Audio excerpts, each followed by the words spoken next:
to jump on to something else, guys, and it is something that is very, very, very important in what we have going on in our society as far as pop culture and movies are concerned. And you guys know what I'm talking about. I'm talking about the possible, or as we call it here at Fans Anonymous, the already done Fox and Marvel Disney merger where X-Men and the Fantastic Four are coming home. And, you know, we use that phrase really heavily, coming home, because they belong with the MCU and they belong with Marvel Studios. I already have in my mind what type of video that I'm going to do to show my expression and my celebration. When they finally announce it, it's going to be a wild video. This is big. This is like the biggest thing right now that's going on. You give us Infinity War, you've given us, Last Jedi, the issues going on with DC, and it's like this is like the big news that could overshadow. Not saying it could overshadow Star Wars, because they're in their own little universe. But when we're talking about the comic book movies, this is the biggest news out right now. And then when this is officially announced, pandemonium is going to strike across the entire pop culture world. Jeremy, I'm going to start with you. I want to know what you think about this Fox merger and everything that's going into it. For what we know right now, when you have somebody like CNBC reporting something, that means that everybody is looking at this. Everybody is looking at what's going on. Everybody is paying attention to it.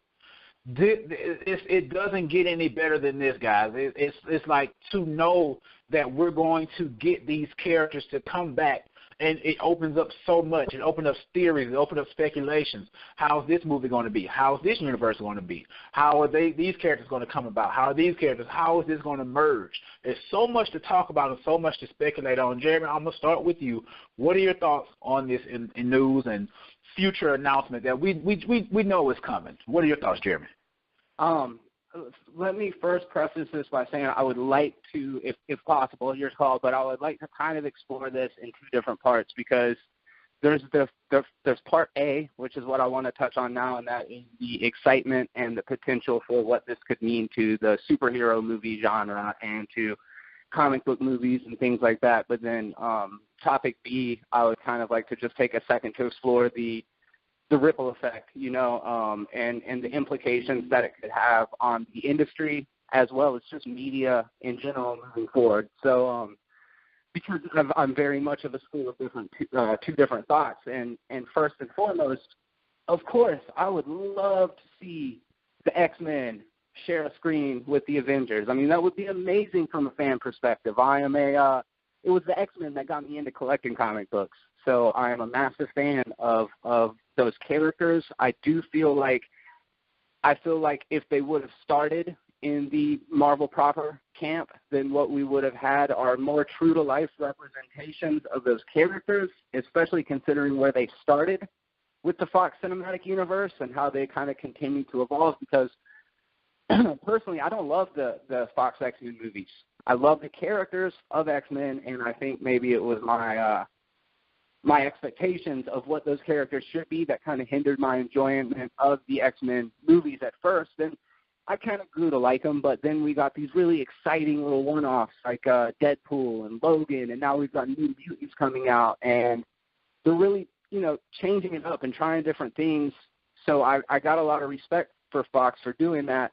I would love to see a movie where, just for example, the Avengers have to fight Galactus or something like that, or where Reed Richards is working with Peter Parker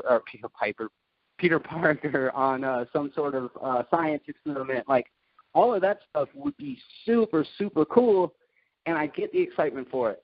On the devil's advocate side of that, I don't understand the logistics of it. We would have to recast everybody. I don't think you could cherry pick and say, all right, we want to keep this, and this actor, and we're going to change the rest of them out. Not that the X-Men movies have never done that before, and not that it completely wouldn't work, but my problem is this. If there's a world-ending cataclysmic event and the Avengers weren't there, or on the flip side of that, the X-Men weren't there, or the Fantastic Four weren't there, it doesn't make any sense.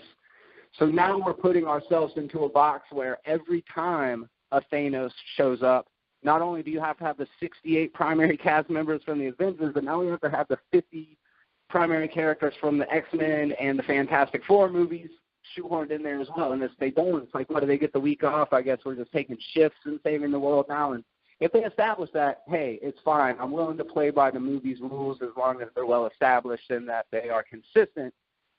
But I just, I don't know. I like variety. I like having choices. I like to be able to pick and choose. And I like the gritty, hard R Logan. I like the crass, sexual, crude humor of a Deadpool movie.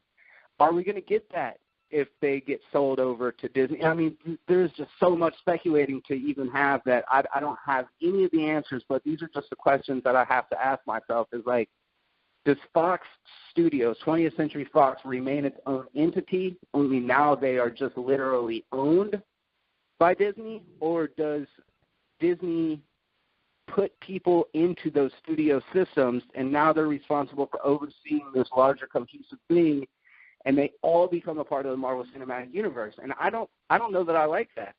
I don't know that I like that because same with Star Wars. I like risk-taking. I like when people they defy the formula, they defy the conventions, and they try to do something really unique. And that's what I fear, and this kind of leads over into point number B, or point letter B, but we'll get back to that. But my idea is that we don't want everything to be filtered through the same scope, or I personally don't want everything to be filtered through the same scope. And it starts on this macro level of superhero movies, but then it goes into this macro level where we're talking about, it starts in a micro, it ends in a macro, where now we're talking about the studio system itself, streaming platforms, television channels, sports, reality television. Like, this gets into everything that we love, and it is going to dramatically change all of it. 20th Century Fox was one of the first studios in Hollywood, and when that studio's doors close, Hollywood will never be the same again. And as somebody who is a cinephile and somebody who does love this industry, that's something that it's kind of scary. It kind of scares me in a lot of ways. So while I am excited to see all of these cool characters put together and what that could mean, my concerns are a little bit removed from that and kind of bigger picture, I think. But, yeah, that's my condensed thoughts on a really complicated issue. I want to touch on that before you go. I know you said you had a point B. No, I want to we'll touch on. We'll come back to it. Okay, I want to touch on what you said about what will happen. Me personally, I do not think that they will ruin those properties or make them happy, joy Disney in a sense, because if that's the case, we would not have that 13 Murder Fest episode of The Punisher that we got. You're absolutely because right. That's still Disney at the end of the day. Marvel owns those properties. Those properties are aside of the MCU. Yep. And if that was the case, we wouldn't have that. And that series, along with the other Netflix series, have just as much cussing as Deadpool does. Mm-hmm. Just as much violence as Deadpool does. To be honest, those Netflix series, their violence is a little bit more reality and practical based, whereas your Deadpool violence is that comedy violence. You know, you can watch the Netflix series and see somebody's head get smashed with a Cadillac door, you know. Yes. But you can watch Deadpool and, oh, I'm going to slice your neck off. And then, you know, it's ha, ha, ha. You know, you get that laugh factor. But, you know, if we really look at that in that detail, you know, that violence is a little bit more deep and dark than your comical Deadpool violence. You know, it has the same amount of gore, it has the same amount of, you know, language, as Cap says. So I don't think that they will touch that or put it down or change it. I just don't think that would happen, because if that's the case, then the Punisher will be walking around with water guns saying, "I shot your shirt," you know, and it would be a whole different story. So that's just my piece on that. Kevin, you got something on that? I do. I think Jeremy has a point from the standpoint. Both of you guys have excellent points. I don't want everything to go through the same lens either. I think competition breeds the best when it comes to these products and things of that nature. But I'll say this. We're not talking about a studio here that has a great batting average when it comes to these properties. You know, the Fantastic Four debacle is one of the latest things or whatever. Look at X-Men. Look what they did with Apocalypse. It would be one thing, and we were sitting here and we were talking about, because realistically, that should be the studio that's giving Marvel a run for their money. And it could be a run for their money in a different way. But it's really not. Like, look at the X-Men films. You know, look at the money they've made, and look at those, how you've enjoyed those films or lack of enjoyment, you know, on both our parts. Mm-hmm. Look at what they did with Logan. And Logan was great, by the way, but look at what they did with Wolverine before that. Look at all of this. If this was a studio that was knocking it out of the park, they had a great X-Men universe going, they had a lot of stuff going on, I would be up here beating the drum saying, no, don't give it to Marvel. Keep the competition going. Because, and I say competition, I'm using quotation marks, it's not that they're trying to necessarily outdo each other, but when you got competing studios and one studio goes here, another studio has to go somewhere else. And you and I, all three of us know comic books can get really weird, and we start to see these cosmic characters and folks that are going all over the place. And that's what we want. I'm sick of, you know, seeing the same people over and over again. Let's go out into space. Let's go see what Thanos is doing. Let's see what this guy is doing or whatever. And we're getting that now, finally. But X-Men has been around for 17 years. They tried the Phoenix Saga one time before. It was terrible. We're just now going into outer space with X-Men with this next film, 17 years later. In 10 years, look at what Disney has done with their B and C Squad properties. So if I wish they had a better established universe, then I would argue that point, but they don't. So my point is, if you're going to crap all over the characters that I love and the stuff that I spent countless hours reading and talking about or whatever, I would much rather you put it in the hands of somebody who seems to be more capable than you are on a certain front. Now, that being said, I want to go on a limb and say I'm excited for New Mutants because it looks like a horror film. That's going to be cool. Logan was great. So it seemed, and Deadpool was awesome. So it seemed like maybe the new regime over there has some stuff going. Now, this merger, you know, I think you guys both hit on it. We don't know how it's going to come. We don't know if it's going to be years from now or whatever. I think that what will happen is, regardless of what's been signed or whatever, for Phase 4, what Marvel has going on, Kevin Feige and those people are going to pick through those properties and do what makes sense. And I'm telling you now, Simon Kinberg wrote and is directing the new X-Men movie, right? Mm-hmm. Who did Simon Kinberg work with on the X-Men films in the early 2000s? Yeah, Kevin Feige. That's not a coincidence why this thing is happening. It's not a coincidence why the Super Skrull Queen is rumored to be the supervillain in the X-Men movie. And the movie is set in 1992. And in between both Infinity War movies, we got a Captain Marvel movie set in the 90s, and the Skrulls are the villain. Yeah. None of that's a coincidence. So I was going to say this. I think that these deals, they happen behind closed doors, and they get signed, they get put on the table way before we know about it. Go back and look at the most recent example, which is Spider-Man and Civil War. Kevin Feige came out after the fact, and he said, listen, we had a script where Ant-Man was going to be that guy. We had a script where Spider-Man was going to be that guy. Once we got the word that Spider-Man was going to be that guy, we moved forward with that inside the production. So look at the advertisements for Civil War.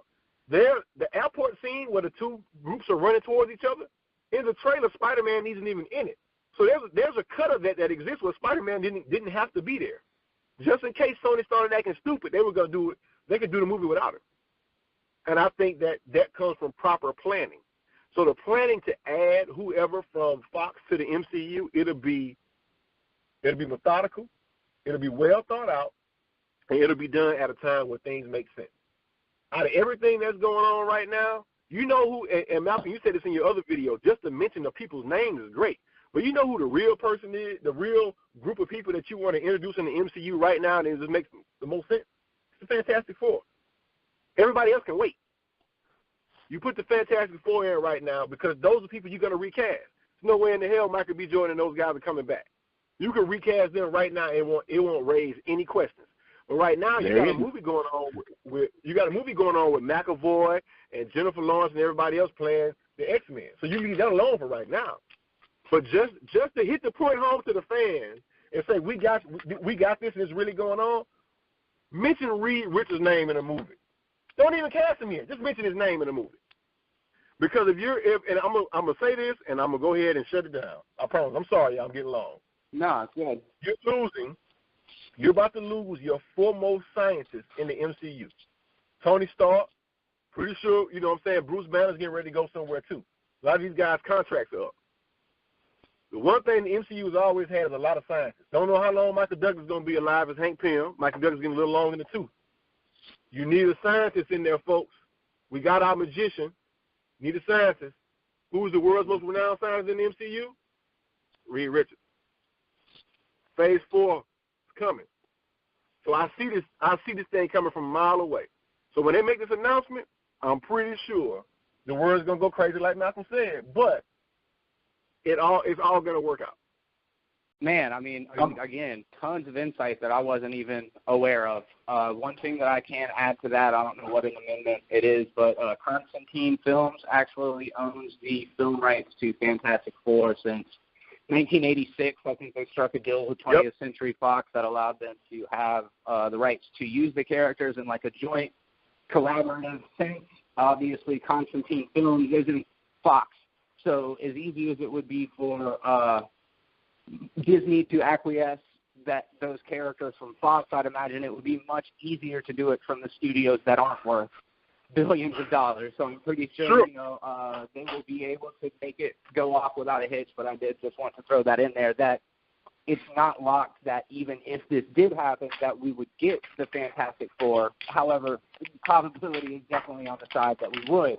And, I mean, you're totally right. I think that if there's one person who could make it all work, it's Kevin Feige. I don't think there's any debate there. It's outside of that. It's this idea that when Star Wars The Last Jedi was being shopped to different movie theaters, Disney all of a sudden wanted 96.4% of the earnings off of the box office, and the theaters were able to fight that at the time because, Disney doesn't own every single movie in the world yet. And that's just the thing is that, like, they were able to shut it down. Disney kind of backed off of it. They were going to penalize these theaters for dropping the Star Wars movie from their largest auditorium before a 4-week period was over. So if you guys don't like paying $8 for popcorn at the movie theater now, just wait until Disney strong-arms the theaters into where they don't have a choice anymore because theaters, it's well known, they don't make anything off of movie tickets. It costs so much money to get a $300 million movie to play in your auditorium. So I just, again, from a fan perspective, I understand the excitement. From a business perspective, I'm terrified of giant corporations running monopolies over entertainment, and I have to stick to that point that you made a minute ago, that competition and greed is good. That's what causes things to thrive and to move forward. And I just fear that they're positing themselves to, all right, now we've got Fox. Now let's go over and get Sony. Sony's down on their luck right now. Let's go get them. Okay, now this studio over here isn't doing so well. Let's go and just grab them up. Or like you said a minute ago, Fox actually could be the studio that could be giving them a run for their money. And lately, it seems like they've been doing some things that have been making the fans happy. So as opposed to Disney, trying to compete, they're just like, fuck it, we'll just absorb them. We'll just take them in, and all of the good things that have happened up to this point, they'll be ours too now. And that's where my head's at. I'm looking at them like a greedy corporation, and I don't know if that's necessarily fair. But that's where my concerns are again, and that was my whole point B, is that, like, there's this initial perception of what it means to us in the film community and as fans and stuff like that, and I can't overstate or overemphasize that I totally agree with that excitement, and I cannot diminish that. But it's all the backdoor dealing and the implications that it could have on the future of the entire industry that gives me my pause, you know? No, you're right, and I'm going to jump back in this. I'm sorry, Malcolm, I'm jump back in there. I want to make a distinction because what Jeremy is talking about is our excitement as fans for the properties and for these things. Now, everybody in this phone has a love for these comic book properties, and we look at them as good friends of ours we've been spending over 30 years with in some cases, okay? And we love the treatment. We love when you get the treatment of these characters right because these characters have hundreds of thousands of pages of stories and they deserve to be told in the proper fashion. However, when you separate out that from the business side of it and what does that mean for our pockets? What does that mean for this or that? Because Disney's going to start their own streaming service, which means the stuff is going to be coming off of Netflix. And now we got to get another streaming service. You want to see this and that. So I understand definitely where Jeremy's coming from when you talk about the implications for us, you know, as consumers of these things. Yes. But I do want to say this. We have to kind of, I guess, draw a line in the sand and figure out what your comfort zone is for certain things. And by that, I mean, if that means you need to go support the local theater to make sure they stay open, you kind of got to do that. That's a good point. You know, and if the one thing that the studios kind of been getting wrong is look at 20th Century Fox. Look at their hits. It's unfortunate, but they haven't been doing well as a studio, and it has nothing to do with their comic book properties because they've been doing pretty good on those. Yeah.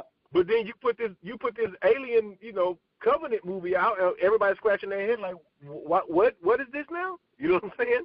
Mm-hmm. So, yeah, so we have to be cognizant of that in our fandom and whatnot. So I'm glad you made that point, that distinction between the two. We really do. Mm-hmm. Sorry, Malcolm. Sorry. No problem. I personally, Jeremy, I definitely understand what you're saying, you know, how you don't want this to be monopolized. But looking at just the comic book properties, I guess that's where my mind is.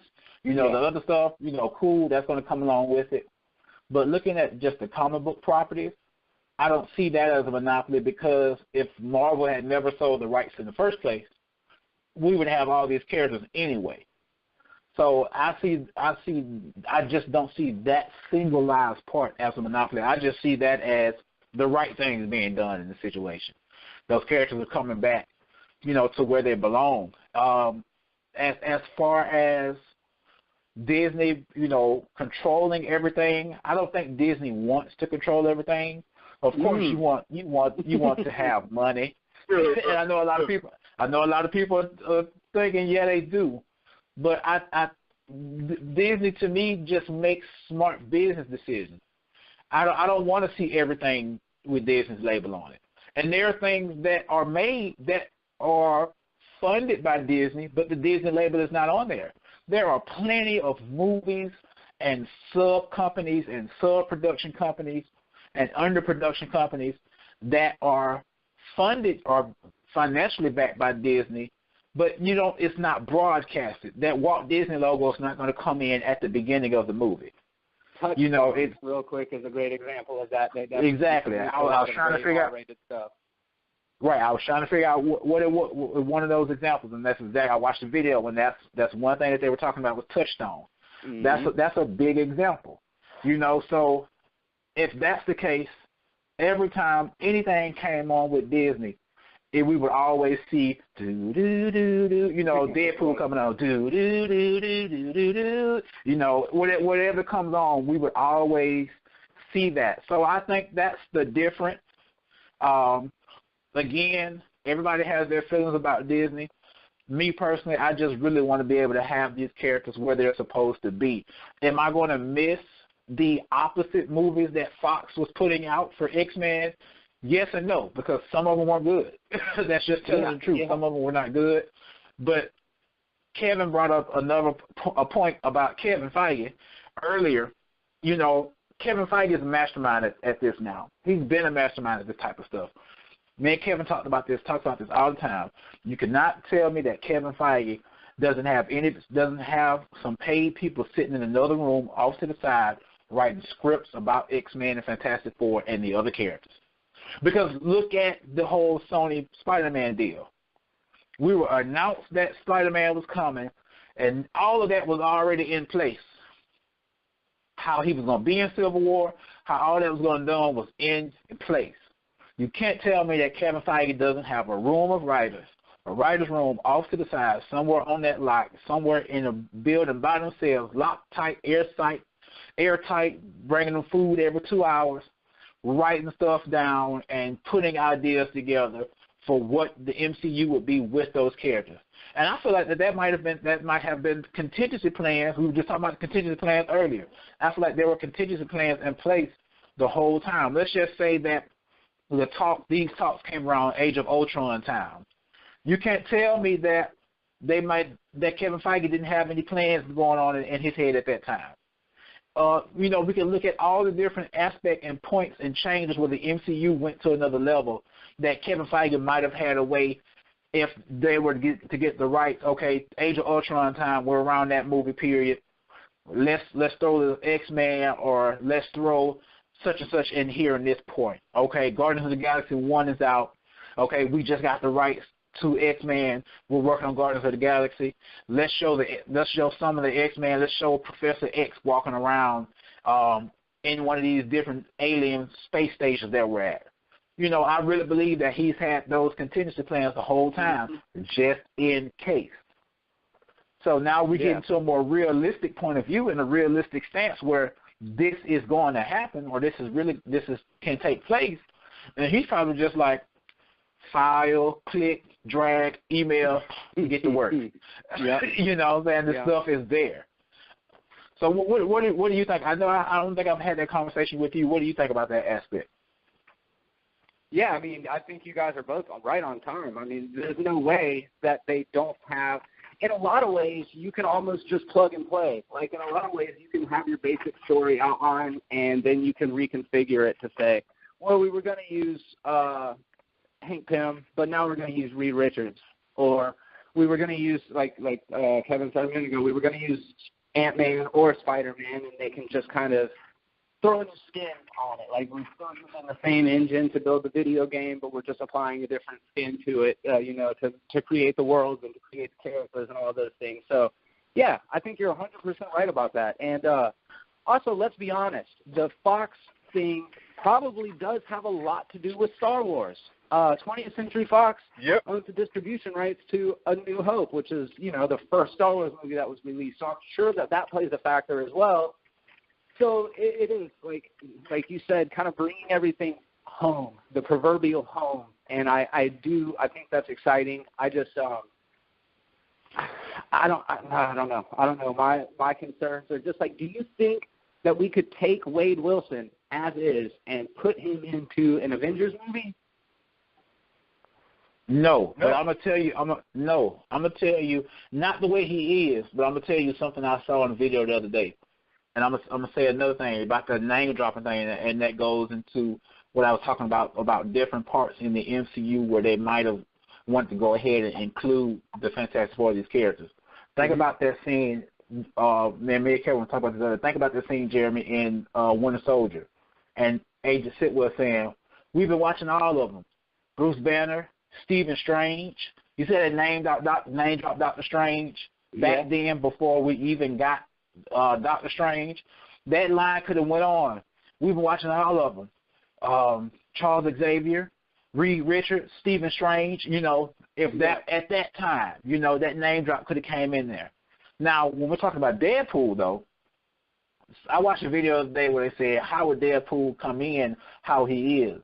And somebody took it and said, maybe what can be done is when you do your Deadpool movie, you keep Deadpool the way it is. But when you bring Deadpool around everybody else, because the MCU does center around that whole family aspect, you take him and you bleep out the cuss words, and you have him, of course, break the fourth wall and be angry about the fact that he can't cuss. That's a really cool idea. You have him break that fourth wall. Mm-hmm. So I'm gonna say this real quick, and then I gotta go, fellas. I'm gonna say this. Okay. I only think he's got one more movie left in him anyway after this second one. So I think that'll be something where he'll be getting that break anyway, and I think the character was gonna have to sit down for a while because nobody else is gonna want to play their part behind Ryan Reynolds. Right. You know? Nobody. So but also I'll tell you this. I think we may be looking a little short-sighted on it. I think it's actually one of those things that if they had a streaming service, you might want to give Deadpool his own TV show. It's not a lot of money because it's just, it's swords and bullets and all this and that, and he can have some fun. Seriously doubt they'll do that, but I was just saying. But look, guys, I got to roll. Great to be back with you guys this week, and I'll talk to you soon. You guys continue on. Most definitely. Okay. One thing, Kevin, for coming through with Phantom Talk this week. We've been having a good episode. We've been talking a lot because we haven't had a good Phantom Talk episode in a while, and we're glad that you guys are joining in with us today. Jeremy, you got any last thoughts? Just that we could literally probably talk about this for another hour and a half if we had to, but we should probably wrap it up. It's been awesome to just kind of dive into it and see different perspectives on what people's wants as fans are in regards to these characters, and also just like it's exciting, because it is scary, change is scary, but at the same time, Disney produces quality content. You look at Pixar, you look at Lucasfilm, you look at Marvel, you look at everything that they're involved with. There is a quality that is consistent from movie to movie to movie, to where I cannot really point to a bad Pixar movie. I cannot really point to a bad Marvel movie. So I need to lean into the fact that I might just be being paranoid, but it's just worth bringing up the other side of it. But yeah, man, great conversation. Glad to be back on Phantom Talk, man. Most definitely. Guys, you know who we are. We're here at Phantoms Anonymous. We're all over social media. Jeremy, tell us where everybody can find you. Look for me at Movies Are Terrible on YouTube. Check out Movies Are Terrible on iTunes or anywhere podcasts are available for streaming. Also, head over and like to do Terrible Productions Facebook page, and say what's up to me at Jeremy B. Terrible on Twitter and Instagram. And you can find my man Kevin Garlington at Hubster Pics on Instagram and Hubster Photography on Facebook. And you can catch me. I'm going to be on the episode of Jeremy Branch's show. Woo! It's going to be hilarious. It's going to be a great time. We're going to be talking about something deep that's going on in Hollywood. So, guys, again, thank you all for joining us. This has been Phantom Talk. Glad to be back with you guys. We'll see you guys in another video.